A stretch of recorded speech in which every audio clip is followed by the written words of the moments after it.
Hello, my name is Philly Ron, and I'd like to introduce you to a preview of the VG Sports mini clinic surrounding NCAA Football 12 blitzes.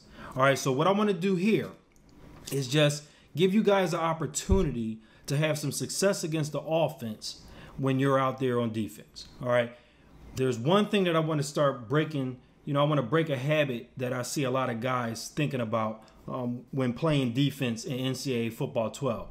And that habit is that if I set up the same defense the same way, I'm going to continue to have success all the time.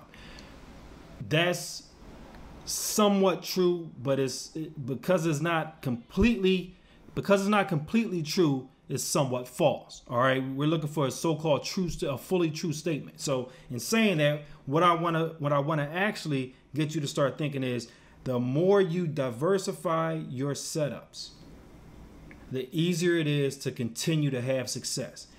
If I know every third down you're going to set a defense up and I'm used to seeing it, I'm going to know how to attack it.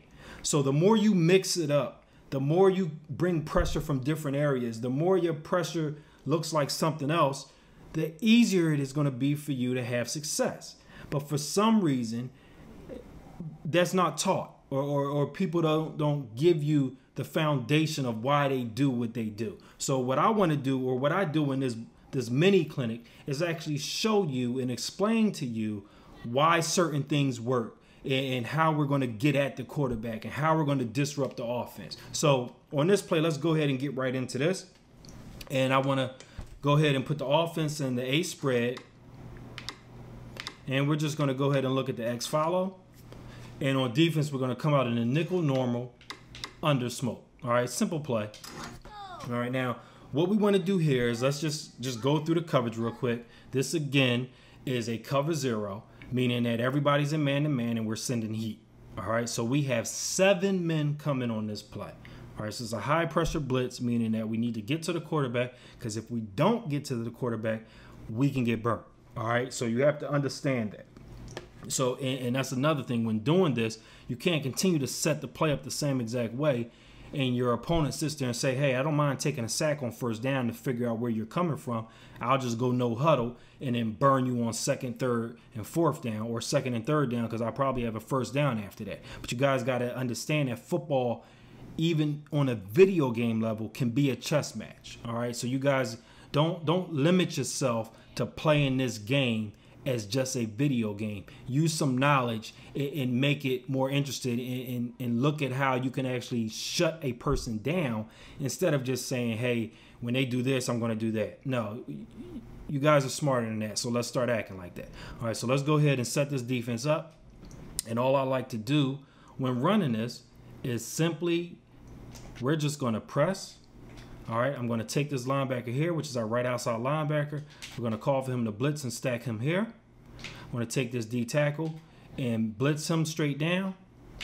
And we're going to blitz the left end straight down. And that's the end of it. That's all we need to do. Now you can come over here and put this defensive end on contain if you would like, but that's totally up to you. So we'll go ahead and hike the ball.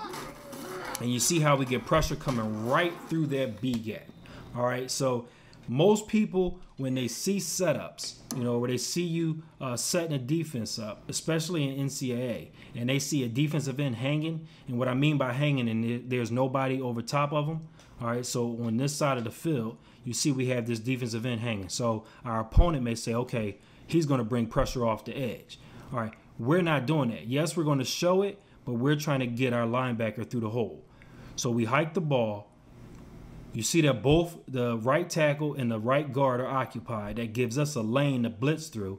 And we just go ahead and take advantage of that. We let our linebackers make plays. You've heard of, you see the success that the linebackers, as far as the Ravens, on the Baltimore Ravens, you see like the Ray Lewis, the Terrell Suggs, and all them, how they have success.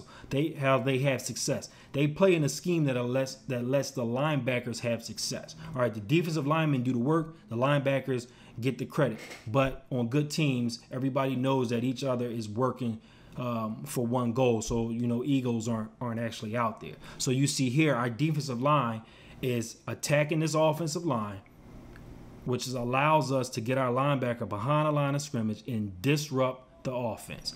Our goal when playing defense is to disrupt the offense. They will never dictate to us what they're going to do. We will get behind a line of scrimmage and enforce our will on them. That's how we play defense. Defense is an attitude. You cannot be out there playing passive defense, bend but don't break. There's no such thing in real football as that.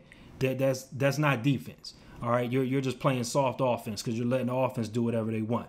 We want to get behind a line of scrimmage, disrupt the play, and let this offense know that if they plan on throwing the ball or getting downfield, we're going to make them fight for every yard. All right, that right there is the under smoke out of the nickel normal.